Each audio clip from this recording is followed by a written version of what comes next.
ಸ್ಪರ್ಧಾತ್ಮಕ ಪರೀಕ್ಷೆಯನ್ನು ನಂಬಿಕೊಂಡು ನಾವು ನಮ್ಮ ಒಂದು ವಯಸ್ಸು ಹೋಗ್ತಾ ಇದೆ. ಒಂದು ಕಡೆ ಈ ಸ್ಪರ್ಧಾತ್ಮಕ ಪರೀಕ್ಷೆಯಲ್ಲಿ ಅನಿಸ್ತದೆ ನಮಗೆ ಮೈಂಡ್ಗೆ ನಾವು ಏನಕ್ಕ ದೊಡ್ಡ ತಪ್ಪು ಮಾಡಿದೀವಿ ಅಂತ ಅನಿಸ್ತದೆ. ಅಂತಂದ್ರೆ ನಾವು ಈ ಒಂದು ಸ್ಪರ್ಧಾತ್ಮಕ ಪರೀಕ್ಷೆ ಮಾಡಿ ನಾವು ದೊಡ್ಡ ತಪ್ಪು ಮಾಡಿಬಿಟ್ವಿ. ಈ ಸರ್ಕಾರ ನಂಬಿ ನಾವು ದೊಡ್ಡ ತಪ್ಪು ಮಾಡಿದ್ದೀವಿ. ಆದ್ರೆ ಈ ಸರ್ಕಾರ ನಮ್ಗೆ ನಾವು 2 ವರ್ಷ 3 ವರ್ಷ ನೇಮಕಾತಿ ಇಲ್ಲಿದೆ ಆಯ್ತಪ್ಪ, ಈ ಸರ್ಕಾರ ನೇಮಕಾತಿ ಮಾಡಿಲ್ಲ ಹೋಗ್ಲಿ, ನಾವು ಯಾವ್ದೋ ಒಂದ್ ಕಡೆ ಉದ್ಯೋಗ ಇಲ್ಲ ಅಂತ ಹೇಳ್ಬಿಟ್ಟು ಈ ಪರೀಕ್ಷೆಗಳ ಆಯ್ಕೆ ನೇಮಕಾತಿ ಆಗಿಲ್ಲ ಅಂತ ಹೇಳ್ಬಿಟ್ಟು ನಾವು ಮದುವೆ ಮಾಡ್ಕೊಳ್ಳೋ ಅಂದ್ರೆ ಹೆಣ್ಣು ಕೊಡಲ್ಲ.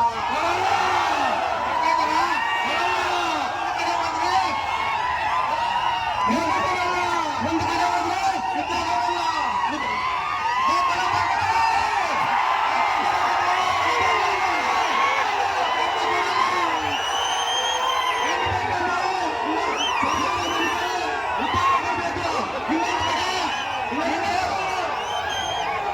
ಇನ್ನೊಂದು ಕಡೆ ನಾವು ಉದ್ಯೋಗಕ್ಕೆ ಹೋದ್ರೆ ಅಲ್ಲಿ ಏನ್ ಕೇಳ್ತಾರೆ, ಇನ್ನೊಂದು ಕಡೆ ಉದ್ಯೋಗಕ್ಕೆ ಹೋದ್ರೆ ಕೊಡೋಣ ಅಂತ ಹೇಳಿದ್ರೆ ಆ ಕಡೆ 25 ವರ್ಷಕ್ಕಿಂತ ಕೆಳಗಡೆ ಏನ್ ಕೇಳ್ತಾರೆ. ಹೌದು, 10 ವರ್ಷಗಳೇ ನಾವು ಒಂದು 5 ವರ್ಷಗಳಿಂದ ಸತತವಾಗಿ ಓದಿ ನಮ್ ಗ್ಯಾಸ್ಟ್ರಿಕ್ ಬಂದಿದೆ. ಇದನ್ನು ನಂಬಿಕೊಂಡು ನಾವು ಗ್ಯಾಸ್ಟ್ರಿಕ್ ಬಂದಿದೆ ಇಲ್ಲ. ಆತ್ಮೀಯ ಸ್ಪರ್ಧಾರ್ಥಿಗಳೇ, ಈ ಒಂದು ಕಡೆ ಗ್ಯಾಸ್ಟ್ರಿಕ್, ಒಂದು ಕಡೆ ಆರೋಗ್ಯ ಹಾಳಾಗ್ತಾ ಇದೆ. ಹೌದು, ಒಂದು ಕಡೆ ಇದು ಕೊಡಲ್ಲ.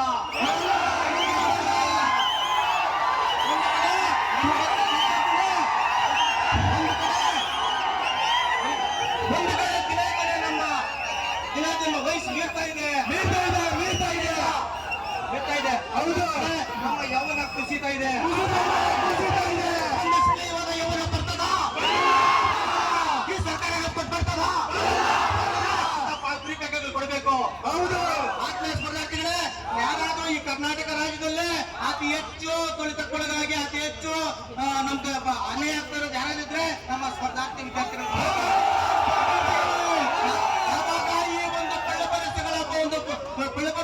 ಒಂದು ಗ್ಯಾರಂಟಿಗಳು ಕೊಟ್ಟರು, ಅವಾಗ ನಮ್ಗೆ ಅರ್ಥ ಆಗೋಯ್ತು ಈ ಸರ್ಕಾರ ನೇಮಕಾತಿ ಮಾಡಲ್ಲ ಅಂತ.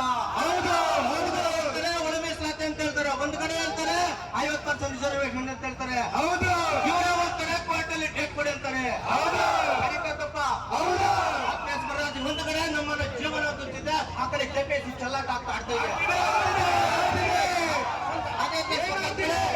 ಯಾವುದೇ ಒಂದು ಅಂಗನವಾಡಿ ಕಾರ್ಯಕರ್ತ ತಗೊಳ್ಳಿ, ಒಂದು ಆಶಾ ಕಾರ್ಯಕರ್ತ ತಗೊಳ್ಳಿ, 24 ಗಂಟೆಯಲ್ಲಿ ಒಂದು ರೂಪಾಯಿ ಕೊಡಿತಾರೆ. ಹೌದು, ಈ ಒಂದು ಕಾರ್ಯಕ್ರಮಕ್ಕೆ ನಮ್ಮ MLC ರವಿಕುಮಾರ್ ಸಾಹೇಬರು ಆಗಮಿಸಿದರೆ ಅವರಿಗೆ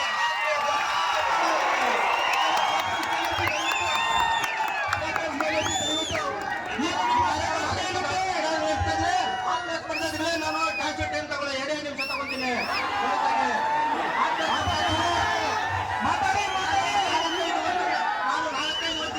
ಈ ಒಂದು ಕಾಂಪಿಟೇಷನ್ ಕೇಳ್ಕೊಂಡು ನಮ್ಮ ತಂದೆ ಕಳ್ಕೊಂಡಿದ್ದೀನಿ.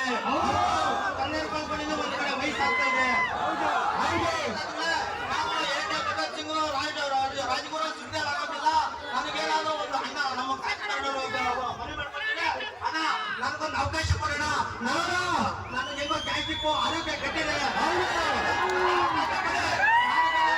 ಈ ಒಂದು ಅವಕಾಶ ಕೊಟ್ಟರೆ ಬರೋಣ. ಇವತ್ತೇ ಅಮರನಾಥ ಉಪ ಸತ್ಯಾಗ್ರಹ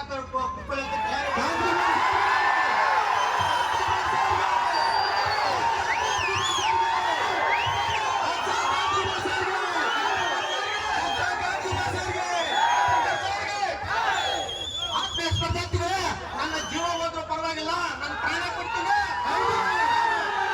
ನಾನು ಸತ್ಯಾಗ್ರಹ ಕೈಗೊಂಡಿನಿ, ನಾನು ಹೋದ್ರೂ ಪರವಾಗಿಲ್ಲ, ನನ್ನಿಂದಾದ್ರೂ ನಿಮ್ಗೆ ನ್ಯಾಯ ಸಿಗ್ಬೇಕು.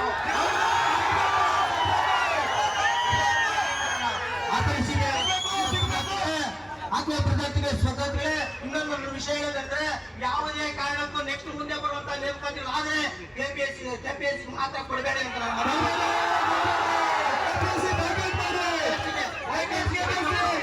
ಪ್ರತಿಯೊಬ್ಬ ವಿದ್ಯಾರ್ಥಿಯು ನಾವು ವೃತ್ತಿಗೆ ಹಾಕೋದಕ್ಕೂ ನಾವು ರೆಡಿ ಇದ್ದೇವೆ. ಈ ಒಂದು ನಮ್ಗೆ 1-2 ಮಾತುಗಳ ಅವಕಾಶ ಮಾಡ್ಬೇಕಂತ ಎಲ್ಲರಿಗೂ ನಮಸ್ಕಾರಿಸ್ತಾ ಧನ್ಯವಾದ ಹೇಳ್ತೇನೆ.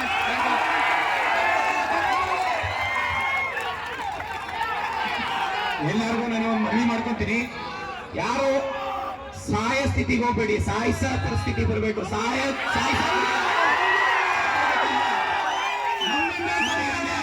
ನಾವು ಪ್ರಶ್ನೆ ಮಾಡಿನೇ ಎಲ್ಲರೂ ಪ್ರಶ್ನೆ ಮಾಡಿದ್ರೆ 100% ನಮಗೆ ನ್ಯಾಯ ಸಿಗುತ್ತೆ. ಇದು ಸರ್ಕಾರದ ಅವರು ಪೂರ್ವಕವಾಗಿ ಮಾಡ್ತಾ ಇರೋಂಥದ್ದು. ಇದು 1-2 ದಿನ ಅಲ್ಲ. ನೀವು ನೋಡಿ, ಲಾಸ್ಟ್ 3 ವರ್ಷದಿಂದ ಈಗೇನು ಚಂದ್ರಪ್ಪ ಕೋಲಾರ್ ಬಂದು ಪಾಪ ಮಾತಾಡಿದ್ದಾರೆ ಅಂತಂದ್ರೆ ಪ್ರತಿಯೊಂದು ವಿದ್ಯಾರ್ಥಿಯ ಪರಿಸ್ಥಿತಿನೂ ಅದೇ ರೀತಿ ಇರೋದು. ಅವ್ರು ಏನ್ ಹೇಳ್ತಾ ಇರೋದು ಮನಸ್ಸಿಂದ ಹೇಳ್ತಾರೆ. ಪ್ರತಿಯೊಂದು ಕರ್ನಾಟಕದಲ್ಲಿರೋ ಮೂಲೆ ಇರುವಂತ ವಿದ್ಯಾರ್ಥಿಗಳ ನೋವುಗಳನ್ನ ಅವನು ಮನಸ್ಫೂರ್ತಿಯಿಂದ ಹೇಳ್ತಾ ಇರೋಂಥದ್ದು. ಯಾಕೆ ಅಂತ ಹೇಳಿದ್ರೆ ಇದು ಸತ್ಯ ಹೇಳ್ತಾ ಇದೀನಿ. ಯಾಕೆಂದ್ರೆ ಇವತ್ತು ಗ್ಯಾಸ್ಟ್ರಿಕ್ ಹೆಲ್ತ್ ಕಂಡೀಷನ್ ಏನಾಗಿದೆ ಅಂತಂದ್ರೆ ಇವತ್ತು PG ಊಟ ಮಾಡ್ಕೊಂಡು ರೋಡ್ ರೋಡಲ್ಲಿ ಕೊಡಂತ ಊಟ ಮಾಡ್ಕೊಂಡು ದೇವಸ್ಥಾನದಲ್ಲೂ ಕೂಡ ಊಟ ಮಾಡ್ಕೊಂಡು ಫ್ರೀ ಬೀಸು ಎಲ್ಲೆಲ್ಲಿ ಫ್ರೀ ಊಟ ಸಿಗುತ್ತೋ 2 ಕಿಲೋಮೀಟರ್ 3 ಕಿಲೋಮೀಟರ್ ನಡ್ಕೊಂಡು ಹೋಗಿ ಊಟ ಮಾಡೋಂತ ಪರಿಸ್ಥಿತಿ ಬಂದಿದೆ ಇವತ್ತು ಕರ್ನಾಟಕದಲ್ಲಿ. ಈ ಪರಿಸ್ಥಿತಿಗೆ ತಗೊಂಡಿರೋದು ಯಾರು?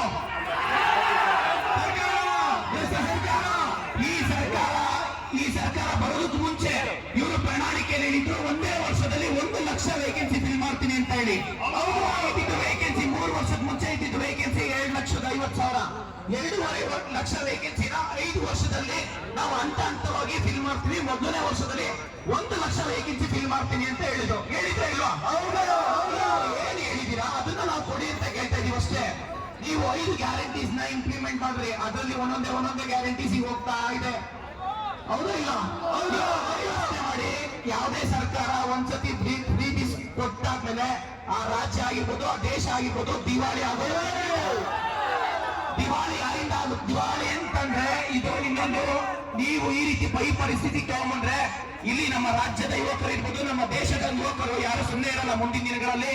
ಇನ್ನೊಂದು ನಾನು ಕಳಕಳಿಯಿಂದ ರಾಜ್ಯ ಸರ್ಕಾರ ಆಗಿರ್ಬೋದು, ಕೇಂದ್ರ ಸರ್ಕಾರ ಆಗಿರ್ಬೋದು, ಯಾವುದೇ ಸರ್ಕಾರ ಆಗಿರ್ಬೋದು, ನಾನು ಕಳಕಳಿಯಿಂದ ವಿನಂತಿ ಮಾಡ್ಕೊಂತೀನಿ. ಇನ್ನೊಂದು ಶ್ರೀಲಂಕಾ ಆಗೋದ್ ಬೇಡ, ಇನ್ನೊಂದು ಪಾಕಿಸ್ತಾನ ಆಗೋದ್ ಬೇಡ,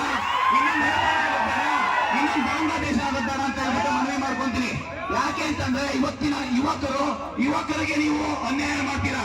ಯುವಕರು ಒಂದು ಸತಿ ಎದ್ದೇಳಿದ್ರೆ ನೀವ್ಯಾರು ಉಳಿಯಲ್ಲ. ಧಾರವಾಡದಲ್ಲಿ ಯಾವ ರೀತಿ ಹೋರಾಟ ಮಾಡಿದೀವಿ ಅಂತ ನಾವೆಲ್ಲ ಯುವಕರು ತೋರಿಸಿದೀವಿ. ಆ ರೀತಿ ವಿಧಾನಸೌಧದಲ್ಲಿ ಮುತ್ತಿಗೆ ಹಾಕುವಂಥದ್ದು ದೊಡ್ಡ ವಿಷಯನೇ ಅಲ್ಲ. ಕರ್ನಾಟಕದಲ್ಲಿರೋ ಪ್ರತಿಯೊಬ್ಬ ಆಸ್ಪಿರೆಂಟ್ಸ್ ಕಡಿಮೆ ಅಂತಂದ್ರೆ 20 ಲಕ್ಷ ಜನ ಇದ್ದಾರೆ. ಹೌದು, ಆ 20 ಲಕ್ಷ ಜನ ಪೇರೆಂಟ್ಸ್ ಅಂದ್ರೆ ಕಡಿಮೆ ಅಂದ್ರೆ 5 ಜನ ಒಂದು ಫ್ಯಾಮಿಲಿ ಕುಟುಂಬದಲ್ಲಿ ಇರ್ತಾರೆ. 5 ಜನ ಅಂತಂದ್ರೆ 1,20,20,00,000 ಆಯ್ತು. ಹೌದು, 1,20,20,00,000 ಜನ ಆದ್ರು. ನೀವು ಕರ್ನಾಟಕದಲ್ಲಿರೋ ಒಬ್ಬೊಬ್ಬ ಆಸ್ಪಿರೆಂಟ್ಸ್ 1000 ಜನನ್ನ ಮೈಂಡ್ ಚೇಂಜ್ ಮಾಡ್ತಾರೆ. We are the most educated person. ನೀವು ನಮ್ಮನ್ನ ಏನಾದ್ರೂ ನೀವು ನೆಗ್ಲೆಕ್ಟ್ ಮಾಡಿದೀರಾ ಅಂತ ಅಂದ್ರೆ ಇವಾಗಲೇ ಎಚ್ಚೆತ್ಕೊಂಡ್ಬಿಡಿ. ನೆಕ್ಸ್ಟ್ ಏನು ZPT ಎಲೆಕ್ಷನ್ ಇರ್ಬೋದು, GPA ಎಲೆಕ್ಷನ್ ಇರ್ಬೋದು, ಅದಾದ್ಮೇಲೆ MLC ಇರ್ಬೋದು, MLA ಎಲೆಕ್ಷನ್ ಇರ್ಬೋದು, ಎಲ್ಲ ಎಲೆಕ್ಷನ್ ಬೈಕಾಟ್ ಮಾಡ್ತೀವಿ. ಯಾವ್ದಾದ್ರೂ ಪಕ್ಷದಿಂದ ನೀವೇನಾದ್ರೂ ಮನೆ ಹತ್ರ ಬಂದು ಓಟ್ ಕೇಳಕ್ ಬಂದ್ರೆ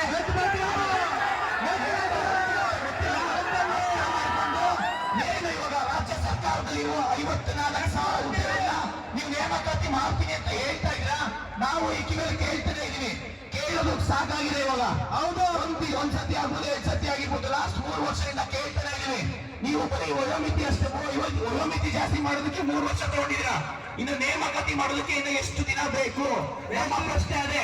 ನಿಮ್ಮ ಒಂದು ಲೆಜಿಸ್ಲೇಟಿವ್ ಅಲ್ಲಿ ಆಗಿರೋಂಥ ಮಿಸ್ಟೇಕ್ಸ್, ಯಾವುದೇ ಒಂದು ಬಿಲ್ಲು ಪಾಸ್ ಮಾಡಿ ಆಕ್ಟ್ ಆಗ್ಬೇಕು ಅಂದ್ರೆ ಅದು ಒಂದು ಲೆಜಿಸ್ಲೇಟಿವ್, ಸ್ಟೇಟ್ ಅಂದ್ರೆ ಲೆಜಿಸ್ಲೇಟಿವ್, ಸೆಂಟ್ರಲ್ ಪಾರ್ಲಿಮೆಂಟ್ ಅಲ್ಲಿ ಮಾತ್ರ ಆಗುತ್ತೆ. ಯಾವುದು ಜುಡಿಷಿಯರಿ ಬಿಲ್ ಪಾಸ್ ಮಾಡಿ ಆಕ್ಟ್ ಮಾಡಲ್ಲ. ಅಷ್ಟು ಕಾಮನ್ ಸೆನ್ಸ್ ಇಲ್ವಾ ನಿಮ್ಗೆ?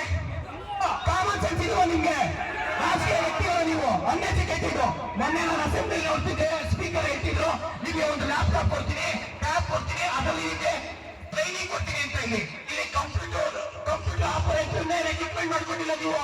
ಇಲ್ಲಿ ಸ್ಕೂಲ್ ಕಾಲೇಜಲ್ಲಿ, ಗೌರ್ಮೆಂಟ್ ಸ್ಕೂಲ್ ಕಾಲೇಜಲ್ಲಿ ನೀವು ಟ್ರೈನಿಂಗ್ ಕೊಟ್ಟಿದ್ರೆ ಇವತ್ತು MLA ಮಿನಿಸ್ಟರ್ಗೆ ಟ್ರೈನಿಂಗ್ ಕೊಡುವಂತ ಅವಶ್ಯಕತೆ ಇರಲಿಲ್ಲ. ನೀವೀಗ ಒಂದು ಲ್ಯಾಪ್ಟಾಪ್, ಒಂದು ಕಂಪ್ಯೂಟರ್ ಯೂಸ್ ಮಾಡಕ್ಕಾಗಲ್ಲ ಅಂತಂದ್ರೆ ನಿಮ್ಮಂತವರೆಲ್ಲ ಮಿನಿಸ್ಟರ್ ಅಂತೆ, ನಿಮ್ಮಂತವರೆಲ್ಲ MLA ಅಂತೆ. ಅಮ್ಮ ಇಲ್ಲಿ ನೋಡಿ, 5 ವರ್ಷ 1 ವರ್ಷ ಓದಿರೋದು ಒಂದೇ, ನೀವು ಲೈಫ್ ಟೈಮ್ ಓದೋದು ಒಂದೇ ಕಾಂಪಿಟೇಟಿವ್ ಎಕ್ಸಾಮ್ಸ್ಗೆ. ನಿಮಗೆ ಒಂದು ಸ್ವಲ್ಪ ಆದ್ರೂ ಎಥಿಕ್ಸ್, ಮಾರಾಲಿಟಿ, ಇಂಟಿಗ್ರಿಟಿ ಅನ್ನೋದಿದ್ರೆ ಇದ್ರೆ ಈ ಕೂಡಲೇ ನೇಮಕಾತಿ ಪ್ರಾರಂಭ ಮಾಡಿ. ಇಲ್ಲ ಅಂತಂದ್ರೆ ಕರ್ನಾಟಕದಲ್ಲಿರೋ ಪ್ರತಿಯೊಬ್ಬ ವಿದ್ಯಾರ್ಥಿಗಳ ಕಷ್ಟ ಸುಖಗಳು ಈ ಕರ್ಮ ಇದೆಯಲ್ಲ ಅದು ನಿಮ್ಮನ್ನ ತಟ್ಟದೆ ಬಿಡಲ್ಲ. ನೀವು ಅನ್ಕೊಂಡಿರ್ಬೋದು ಈ ಹಿಂದೆ ಇತ್ತು ಅಪ್ಪ ಮಾಡಿದ್ದು ಮಗ, ಮಗ ಮಾಡಿದ್ದು ಮೊಮ್ಮಕ್ಳಿಗೆ ಅಂತ ಹೇಳಿ. ಅದಂಗಿಲ್ಲ. ಇವಾಗ ಏನಿದೆ ಅಂದ್ರೆ ನೀವು ಮಾಡಿರೋದು ನೀವೇ ಅನ್ಭವಿಸ್ತೀರಾ. ನೀವು ಎಷ್ಟೇ ಸಾವಿರ ಕೋಟಿ ದುಡ್ಡು ಮಾಡಿರ್ಬೋದು, ಆದ್ರೆ ನೀವು ಅದನ್ನ ಆ ಸುಖ ಸಂತೋಷನ ನೀವು ಅನುಭವಿಸಕ್ಕಾಗಲ್ಲ. ಅರ್ಥ ಮಾಡ್ಕೊಳ್ಳಿ. ನೀವು ಕಡಿಮೆ ಅಂದ್ರೆ ಒಂದು 4 ಸಚಿವರು ಆಸ್ತಿ ಏನಿದೆ, ಬೇಡ ಎಕ್ಸಾಂಪಲ್ ಒಬ್ರು ಸಚಿವರು ಏನ್ ಆಸ್ತಿ ಇದೆ ಅದನ್ನ ವಿದ್ಯಾರ್ಥಿಗಳಿಗೆಲ್ಲ ಸರ್ಕಾರಕ್ಕೆ ದಾನ ಕೊಟ್ಬಿಡ್ಲು ಕೂಡ ಇಡೀ ರಾಜ್ಯದಲ್ಲಿ ಇರುವ ಎಲ್ಲ ವಿದ್ಯಾರ್ಥಿಗಳಿಗೆ ನೇಮಕಾತಿ ಈ ಕೂಡಲೇ 1 ಲಕ್ಷ ವೇಕೆನ್ಸಿ ಫಿಲ್ ಮಾಡಬಹುದು. ಹೌದು, ನೀವು 1 ಲಕ್ಷ ವೇಕೆನ್ಸಿ ಎಲ್ಲರಿಗೂ ಜಾಬ್ ಕೊಡಿ ಅಂತ ಯಾರು ಕೇಳ್ತಿಲ್ಲ. ಜಾಬ್ ಕೊಡಿ ಅಂತ ಕೇಳ್ತಿಲ್ಲ. ನಾವು ಕೇಳ್ತಾ ಇರೋದು ನೋಟಿಫಿಕೇಶನ್ ಮಾಡಿ, ಅವಕಾಶ ಕೊಡಿ ಸಾಕು. ನಮ್ಗೆ ಅವಕಾಶ ಕೊಟ್ಟರೆ ನಮ್ ಕೆಪಾಸಿಟಿ ಏನಿದೆ ಅಂತ ನಾವು ತೋರಿಸ್ತೀವಿ. ಹೌದಲ್ವಾ? ನೀವು ಇವಾಗ ಏನ್ 5 ಗ್ಯಾರಂಟಿ ಕೊಟ್ಟಿದ್ದೀರಾ, ನೆಕ್ಸ್ಟ್ ಎಲೆಕ್ಷನ್ಗೆ ನಾವು 10 ಗ್ಯಾರಂಟಿ ಕೊಡ್ತೀನಿ ಅಂತ ಬರ್ತೀರಾ. ಆದ್ರೆ 10 ಗ್ಯಾರಂಟಿ ಅಲ್ಲ, 5 ಗ್ಯಾರಂಟಿನೂ ನಾವು ಕೊಡೋಕ್ ಬಿಡಲ್ಲ. ನೆಕ್ಸ್ಟ್ ಟೈಮ್ ನಮ್ಮ ಗ್ಯಾರಂಟಿ ಏನಿದೆ, ನಾನೆಲ್ಲ ವಿದ್ಯಾರ್ಥಿಗಳ ಪರವಾಗಿ ಕೇಳ್ಕೊಳ್ಳೋದೇನಪ್ಪ ಅಂತಂದ್ರೆ, ನಮ್ಮ ಉದ್ಯೋಗ ಅನ್ನೋದೊಂದು ಉದ್ಯೋಗ ಸೃಷ್ಟಿ ಕೊಡಿ. ನೀವು ಒಂದ್ ಹಳ್ಳಿಯಲ್ಲಿ 500 ಜನ ಹೆಣ್ಮಕ್ಳಿಗೆ ನೀವು 2,000 ಕೊಡೋದಲ್ಲ, ಅದೇ 500 ಹೆಣ್ಮಕ್ಳು ಏನಿದ್ದಾರೆ, ಲಕ್ಷಾಂತರ ಕಾಂಪಿಟೇಟಿವ್ ಆಸ್ಪಿರೆಂಟ್ಸ್ ಇದ್ದಾರೆ, ಪ್ರತಿಯೊಬ್ರು ನಿಮಗೆ ಭಿಕ್ಷೆ ಅಂತ ಪ್ರತಿ ತಿಂಗಳು 2,000 ನಾವೇ ಕೊಟ್ಬಿಡ್ತೀವಿ ನಿಮ್ಗೆ. ನೀವು ಇನ್ನ ನೇಮ್ ಆಫ್ ಅಪ್ಲಿಕೇಶನ್ ಫೀಸ್ ಒಬ್ಬೊಬ್ಬರ ಹತ್ರ 5,000 ಡ್ಯೂಟಿ ಮಾಡ್ತಾ ಇದ್ದೀರಾ ಸರ್. ಒಬ್ರು ಒಂದು ಅಪ್ಲಿಕೇಶನ್ ಹಾಕ್ಬೇಕಂದ್ರೆ ಒಬ್ಬ ಸ್ಟೂಡೆಂಟ್ಸ್ 5,000 ಕಟ್ಟಬೇಕು. ಅದೇ ಸೆಂಟ್ರಲ್ ಗವರ್ಮೆಂಟ್ ಅಲ್ಲಿ UPSC ಎಕ್ಸಾಮ್ ಕಂಡಕ್ಟ್ ಮಾಡುತ್ತೆ. ಪ್ರತಿ ವರ್ಷ ಒಂದು ಇವೆಂಟ್ ಆಫ್ ಕ್ಯಾಲೆಂಡರ್ ಇರುತ್ತೆ, ಕ್ಯಾಲೆಂಡರ್ ಇರುತ್ತೆ. ಅದು 100 ರೂಪಾಯಿ ಯಾರಿಗೆ ತಗೊಳ್ತಾರೆ? ಅದರಲ್ಲೂ GM ಕ್ಯಾಂಡಿಡೇಟ್ಗೆ OBCಗೆ 100 ರೂಪಾಯಿ, SC ST ಮತ್ತೆ ಡಿಸೇಬಲ್ಡ್ ಪರ್ಸನ್ಗೆ ವುಮೆನ್ಸ್ಗೆ ಫ್ರೀ ಆಫ್ ಕಾಸ್ಟ್ ಇದೆ. ಅದು ಫ್ರೀ. ಇಲ್ಲಿ ನಮ್ಮ ರಾಜ್ಯದಲ್ಲಿ ಒಂದು ವೇಕೆನ್ಸಿ ನಾನು ನೋಡಿದ್ದೀನಿ, ಒಂದೇ ನೋಟಿಫಿಕೇಶನ್ ವಿಲೇಜ್ ಅಕೌಂಟೆಂಟ್ 8 ರಿಂದ 10 ಲಕ್ಷ ಜನ ಅಪ್ಲಿಕೇಶನ್ ಹಾಕಿದ್ದಾರೆ ಸರ್. 8 ರಿಂದ 10 ಲಕ್ಷ ಜನ ಅಪ್ಲಿಕೇಶನ್ ಹಾಕಿದ್ದಾರೆ. ಫೀಸ್ 90 ಕೋಟಿ ಫೀಸ್ ಕಲೆಕ್ಟ್ ಮಾಡಿದ್ದಾರೆ ಸರ್. 90 ಕೋಟಿ ಫೀಸ್ ರಿಸರ್ವ್ ಫಂಡ್ ಇದೆ ಸರ್ ಇಲಾಖೆಯಲ್ಲಿ. ಇಲಾಖೆ 500 ಕೋಟಿ ರಿಸರ್ವ್ ಫಂಡ್ ಇದೆ ಕೆಎದಲ್ಲಿ. ಕೆಪಿಎಸ್ಸಿ ನಾನು ಹೇಳ್ತೀನಿ, ಕೆಪಿಎಸ್ಸಿ ಸರ್ ಒಂದು ಎಕ್ಸಾಮ್ ಬರೆಯೋದಕ್ಕೆ ನಾವೊಂದು ಪ್ರಿಲಿಮ್ಸ್ ಎಕ್ಸಾಮ್ಸ್, ನಾನು AC ಸೈಡ್ ಹೇಳಕ್ಕೆ ಇಷ್ಟಪಡ್ತೀನಿ. AC ಸೈಡ್ ಎಕ್ಸಾಮ್ಸ್ ಸರ್ 3 ವರ್ಷ ಆಯ್ತು ನೋಟಿಫಿಕೇಶನ್ ಆಗಿ, 10 ತಿಂಗಳಾಯ್ತು ಮೈನ್ಸ್ ಎಕ್ಸಾಮ್ ಬರ್ದು ಸರ್. ಒಂದೇ 1 ತಿಂಗಳು ಅವಕಾಶ ಕೊಡಿ, 1 ತಿಂಗಳು ಅವಕಾಶ ಕೊಡಿ. ಮೈನ್ಸ್ ಓದ್ಕೊಂತಾರೆ, ಮೈನ್ಸ್ ಆದ್ಮೇಲೆ ಇಮಿಡಿಯೇಟ್ 15 ದಿನ 20 ದಿನದಲ್ಲಿ ಎಕ್ಸಾಮ್ ಸಿಗುತ್ತೆ ಸರ್. 1 ತಿಂಗಳು ಮುಂದಕ್ಕೆ ಹಾಕಿ ಅವ್ರು ಚೆನ್ನಾಗಿ ಓದ್ಕೊಬಹುದು. ಬೇರೆ ಬೇರೆ ಕೆಲಸದಲ್ಲಿ ಇರ್ತಾರೆ, ಅದನ್ನ ರಿಸೈನ್ ಮಾಡಿ ಒಂದ್ ಸ್ವಲ್ಪ ಟೈಮ್ ಕೊಟ್ಟು ಹೋಗ್ತಾರೆ. ಅಂದ್ರೆ KPSC ಟೈಮ್ ಕೊಡಲಿಲ್ಲ ಸರ್. ನಾವು ಪ್ರೆಸ್ ಮೀಟ್ ಮಾಡಿದ್ವಿ, ಕೋರ್ಟ್ ಹೋದ್ವಿ, ಹಲವಾರು ಜನ MLA ಮಿನಿಸ್ಟರ್ಸ್ ಹತ್ರ ಮನೆ ಹತ್ರ ಅಂದು ಕೊನೆಗೆ 1 ತಿಂಗಳು ಅವಕಾಶ ಕೊಟ್ಟು ಆ 1 ತಿಂಗಳು ಪೋಸ್ಟ್ಪೋನ್ ಮಾಡಿಸೋದಕ್ಕೆ ಇನ್ನೊಂದು 1 ತಿಂಗಳು ಇಲ್ಲಿ ಫುಲ್ ಅಲ್ದಾಡಬೇಕು ಮನೆ ಹತ್ರ ಸರ್, ಎಲ್ಲರ ಮನೆ ಹತ್ರ. ಅದಾದ್ಮೇಲೆ 10 ತಿಂಗಳಾಗಿದೆ sir. KPSC AC sir mains ಹಿಡಿದು ಇಲ್ಲಿವರೆಗೂ ಕರೆಕ್ಷನ್ ಮಾಡಿಲ್ಲ ಸರ್, ಕರೆಕ್ಷನ್ ಮಾಡಿಲ್ಲ, ವ್ಯಾಲ್ಯೂಯೇಷನ್ ಮಾಡಿಲ್ಲ, ಹಂಗೆ ಇಟ್ಕೊಂಡಿದ್ದಾರೆ. ಒಂದೊಂದು ರಿಸಲ್ಟ್ಸ್ ಬಿಡೋದಕ್ಕೆ 5 ವರ್ಷ ಮಾಡ್ತಾರೆ ಸರ್. 2019 FDA STA ಅದ್ರ ರಿಸಲ್ಟ್ಸ್ ಇಲ್ಲಿವರೆಗೂ ಬಿಟ್ಟಿಲ್ಲ ಅವರು, ಅಂದ್ರೆ ಅಡಿಷನಲ್ ಲಿಸ್ಟ್ ಬಿಟ್ಟಿಲ್ಲ ಸರ್. PDO ಎಕ್ಸಾಮ್ ಆಗಿ ಸರ್ ಈ ಸರ್ಕಾರ ಬಂದು 2-3 ನೋಟಿಫಿಕೇಶನ್ ಆಯ್ತು ಸರ್. ಒಂದು CTA ಎಕ್ಸಾಮ್ ಆಯ್ತು, ಅದು ಸ್ಕ್ಯಾಮು. PDO ಅದು ಸ್ಕ್ಯಾಮು. ಅದರಲ್ಲೂ ಆಗಿದೆ ಇಲ್ವಾ? ಆದ್ರೆ ನಮ್ಮ ಹತ್ರ ಪ್ರೂಫ್ ಇಲ್ಲ ಅಷ್ಟೇ ಸರ್. ಅಲ್ಲೇ ನೋಡಿ ನಾನು ಹೇಳ್ತೀನಿ, KPSC ಸರ್ ಒಂದು 5 ಜನ ಸೆಕ್ರೆಟರಿ ಚೇಂಜ್ ಆಗಿರ್ಬೋದು, ಅಲ್ಲಿರೋ ಎಕ್ಸಾಮಿನೇಷನ್ ಕಂಟ್ರೋಲ್ ಮಾತ್ರ ಚೇಂಜ್ ಆಗಿಲ್ಲ. ಅದೇ ಸರ್ ಆಗಲ್ಲ ಸರ್. 3 ವರ್ಷ 4 ವರ್ಷ ಆಯ್ತು ಒಂದೇ. ಅದೇಗೆ ಸರ್ ನಾವು ಕರಪ್ಷನ್ ಒಂದ್ ಕಡೆಯಿಂದ ಕಂಟ್ರೋಲ್ ಮಾಡಿದ್ರೆ ಇನ್ನೊಂದ್ ಕಡೆಯಿಂದ ಒಬ್ಬರು ಉಟ್ಕೊಂಡಿರ್ತಾರೆ ಸರ್ ಅವರು.